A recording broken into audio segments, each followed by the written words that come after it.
ലോക പോലീസ് ടൗണിൽ നടക്കുന്ന അമേരിക്ക മുട്ടുമടക്കിയിരിക്കുകയാണ്. യുദ്ധം അവസാനിപ്പിക്കാൻ വേണ്ടി തയ്യാറാണെന്നാണ് ട്രംപിൽ നിന്നും വന്നിട്ടുള്ള റിപ്പോർട്ടുകൾ സൂചിപ്പിക്കുന്നത്. എന്നാൽ ട്രംപിന് ഈ യുദ്ധം അവസാനിപ്പിക്കാൻ സാധിക്കുമോ? ഒരിക്കലുമില്ല. ഇനി ട്രംപ് സമ്മതിച്ചു എന്ന് വിചാരിക്കും, അതുപോലെ ഇറാനും സമ്മതിച്ചു എന്ന് തന്നെ വിചാരിക്കും. നെതന്യാഹു ഈ യുദ്ധം അവസാനിപ്പിക്കാൻ സമ്മതിക്കുമോ? ഒരിക്കലും നെതന്യാഹു സമ്മതിക്കില്ല ഈ യുദ്ധം ഈ ഒരു കണ്ടീഷനിൽ അവസാനിപ്പിക്കാൻ വേണ്ടി. അതിന് കാരണം ഒരുപാടാണ്. അതിൽ ഏറ്റവും പ്രധാനപ്പെട്ട ഒരു കാരണമുണ്ട്. കാരണം ആ കാരണത്താൽ നെതന്യാഹു ഇല്ലാതാകും. അത് ഏറ്റവും വലിയ കാരണമാണ്. അതുപോലെ ലബനാനിൽ ഒരു സ്ഫോടനത്തിൽ 2 ഇന്തോനേഷ്യൻ പീസ് കീപ്പേഴ്സ് കൊല്ലപ്പെട്ടിട്ടുണ്ട്. അതുപോലെ 1-2 പീസ് കീപ്പേഴ്സിന് ഇഞ്ചുറീസ് ഉണ്ടായിട്ടുണ്ട്. ഈ ഒരു കാര്യത്തെ ശക്തമായി ഇടപെട്ടിരിക്കുകയാണ് ഇപ്പോൾ UN. The Wall Street journal ആണ് ഈ ഒരു കാര്യം പുറത്തുവിട്ടിട്ടുള്ളത്. അതായത് അഡ്മിനിസ്ട്രേഷന്റെ ഭാഗത്തു നിന്ന് വന്നിട്ടുള്ള റിപ്പോർട്ടുകൾ എന്ന് പറയുന്നത് ട്രംപ് ഇപ്പോൾ വില്ലിംഗ് ആണ് ഈ യുദ്ധം അവസാനിപ്പിക്കാൻ. Without opening the strait of Hormuz, strait of Hormuz തുറക്കാതെ തന്നെ ഈ യുദ്ധം അവസാനിപ്പിക്കാൻ വേണ്ടി തയ്യാറാണെന്നാണ് ട്രംപിന്റെ ഭാഗത്തു നിന്ന് വന്നിട്ടുള്ള റിപ്പോർട്ടുകൾ എന്നാണ് അഡ്മിനിസ്ട്രേറ്റീവ് വിങ്സ് പറഞ്ഞിട്ടുള്ളത് എന്നാണ് ദ വാൾ സ്ട്രീറ്റ് ജേർണൽ പറഞ്ഞത്. ഈ ഒരു കാര്യം അൽ ജസീറയും അതുപോലെ മറ്റു റിയൂട്ട്സും അതുപോലെ മറ്റുള്ള മീഡിയാസും ഒക്കെ ഇതിപ്പോൾ പബ്ലിഷ് ചെയ്തുകൊണ്ടിരിക്കുന്നുണ്ട്. അത് മാത്രമല്ല, ഇതിനോടൊപ്പം തന്നെ പറഞ്ഞിട്ടുള്ള ഒരു കാര്യം, ഇപ്പോൾ ഈ യുദ്ധം അവസാനിപ്പിച്ചിട്ട് പിന്നീട് ഒരു ഓപ്പറേഷൻ, അതായത് മിലിറ്ററി ഓപ്പറേഷൻ നടത്തിക്കൊണ്ട് സ്ട്രീറ്റ് ഓഫ് ഹോർമൂസ് ഓപ്പൺ ചെയ്യാം എന്നൊരു കാര്യത്തിലേക്കാണ് ഇപ്പോൾ ട്രംപ് തീരുമാനിച്ചിട്ടുള്ളത് എന്നുള്ള റിപ്പോർട്ടാണ് ഇപ്പോൾ പുറത്തു വന്നുകൊണ്ടിരിക്കുന്നത്. എന്നാൽ ട്രംപ് വിചാരിച്ചു കഴിഞ്ഞാൽ ഇനി ഈ യുദ്ധം അവസാനിപ്പിക്കാൻ സാധിക്കുമോ? ഒരിക്കലുമില്ല. കാരണം ഇറാൻ ഇവിടെ കുറച്ച് കണ്ടീഷൻസ് വെച്ചിട്ടുണ്ട്. അതിനു മുൻപായി ഒരു വീഡിയോ കാണണം. അതായത് ഇന്ന് 31-ാം തീയതി ഇറാനിൽ നടന്ന ഒരു എക്സ്പ്ലോഷനാണ്.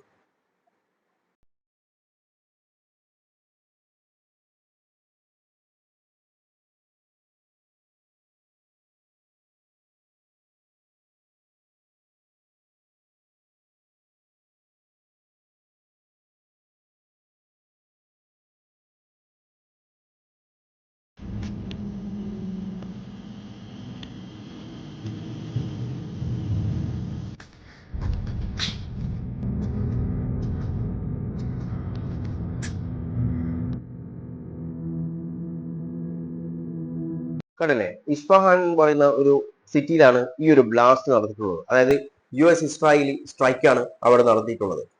അപ്പോൾ ഇങ്ങനെയൊക്കെ അടികിട്ടിയ ഇറാൻ ഇത് അവസാനിപ്പിക്കാൻ ട്രംപിനെ സമ്മതിക്കുമോ?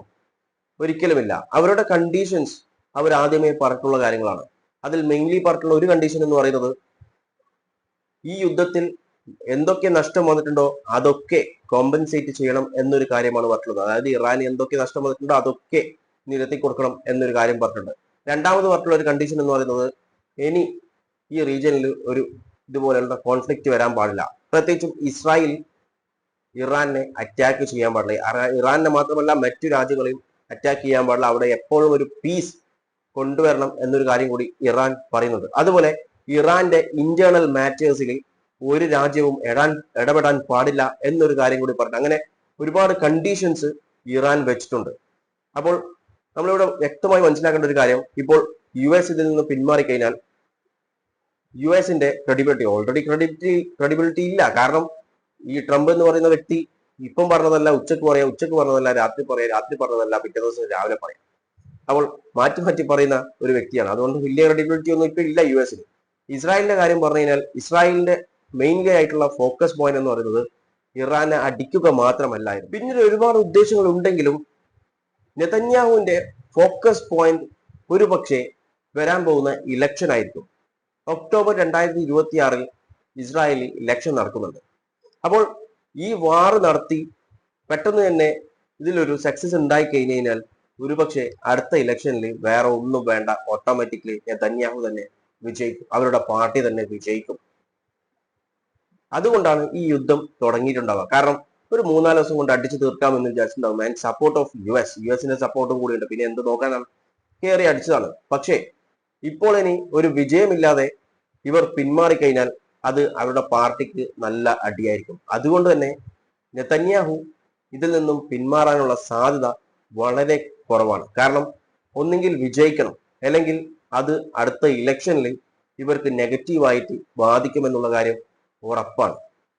അങ്ങനെ വന്നു കഴിഞ്ഞാൽ ഈ യുദ്ധം അവസാനിക്കുമോ കണ്ടറിയണം. അതുപോലെ ലബനാനിൽ 2 ഇന്തോനേഷ്യൻ പീസ് കീപ്പറിനെ വധിച്ചിട്ടുണ്ട്. അത് നമുക്കൊന്ന് കാണാം. Pierre Lacroix to talk about the situation in Lebanon. Mr. Lacroix, please, the floor is yours. This morning, 2 Indonesian peacekeepers lost their lives in an explosion that hit a UNIFIL logistic convoy, destroying their vehicle near Bani Hayan in Sector East. 2 more peacekeepers were injured, one seriously. The origin of the explosion has not been determined. Yesterday, a peacekeeper of the Indonesian contingent was killed in an explosion inside the UNIFIL base in Et Taib, also in Sector East. Another peacekeeper was critically wounded and was evacuated to a hospital in Beirut. We strongly condemn these unacceptable incidents, and peacekeepers must never be a target. UNIFIL is investigating these incidents to determine the circumstances of these tragic developments. We also remain seriously concerned about several aggressive behaviors incident against UNIFIL peacekeepers in the past couple of days. കേട്ടില്ലേ, 2 പേർ കൊല്ലപ്പെട്ടു, 2 പേർക്ക് ഇഞ്ചുറിയാണ്. അതിൽ ഒരാൾ അതീവ ഗുരുതര അവസ്ഥയിലാണെന്നാണ് പറഞ്ഞിട്ടുള്ളത്. UN ഇവിടെ പറയുന്നൊരു കാര്യം, ഈ ഒരു എക്സ്പ്ലോഷൻ വന്നിട്ടുള്ള അതിന്റെ ഒറിജിൻ ഇതുവരെ കണ്ടെത്താൻ സാധിച്ചിട്ടില്ല എന്നാണ്. ഇനി കണ്ടെത്തി കഴിഞ്ഞാൽ തന്നെ ഇവർ എന്താണ് ചെയ്യുക? ഇവർക്ക് എന്ത് ചെയ്യാൻ പറ്റും? കാരണം ഈ നെതന്യാഹു എന്ന് പറയുന്നവർക്ക് എതിരെ ഒരു വാറന്റ് ഇഷ്യൂ ചെയ്തിട്ടുണ്ടായിരുന്നു November 2024. Aligned war crime and crime against humanity in Gaza, അതിനെ ചൊല്ലിയിട്ടുള്ള ഒരു വാറന്റാണ് ഇഷ്യൂ ചെയ്തിട്ടുള്ളത്. അതായത് ഇന്റർനാഷണൽ ക്രിമിനൽ കോർട്ട് ഇഷ്യൂ ചെയ്തിട്ടുള്ളതാണ് ബെഞ്ചമിൻ നെതന്യാഹുവിന്റെ പേര്. ബെഞ്ചമിൻ നെതന്യാഹു ഇപ്പോൾ എവിടെയാണുള്ളത്? അയാളുടെ രാജ്യത്ത് സേഫ് ആയിട്ട് തന്നെയുണ്ട്, ഒരു പ്രശ്നവും അയാൾക്കില്ല, ഒന്നുമില്ല. പിന്നെ ഇവരിപ്പോ ഇത് ചെയ്തത് ആരായിരുന്നാലും ശരി, ഒറിജിൻ എവിടുന്നായിരുന്നാലും ശരി, ഇപ്പം ലബനാന്റെ ഭാഗത്തുനിന്നായിരുന്നാലും ശരി, അല്ലെങ്കിൽ ഇസ്രായേലിന്റെ ഭാഗത്തുനിന്നായിരുന്നാലും ശരി, ആരുടെ ഭാഗത്തുനിന്നാലും ശരി, ഇവർ എന്ത് ചെയ്യുമെന്നാണ് പറയുന്നത്. ഇവർ ഈ വന്ന് ഇങ്ങനെ ഓരോ കാര്യം പറയും. അത് ഭയങ്കര എന്താ പറയാ, നമുക്ക് അക്സെപ്റ്റ് ചെയ്യാൻ പറ്റാത്ത അൺറിയലിസ്റ്റിക് ആണ്. ഇത് ഒരിക്കലും അക്സെപ്റ്റ് ചെയ്യാൻ പറ്റില്ല. ഇങ്ങനെയുള്ള ശരിയാണ്, പീസ് കീപ്പേഴ്സിന്റെ പേര് ടാർഗറ്റ് ചെയ്യുന്നത് അതീവ ഗുരുതരമായിട്ടുള്ള പ്രശ്നം തന്നെയാണ്. കാരണം അവരൊരു റീജിയനിൽ പീസ് ഉണ്ടാക്കാൻ വേണ്ടി പോകുന്ന ആളുകളാണ്.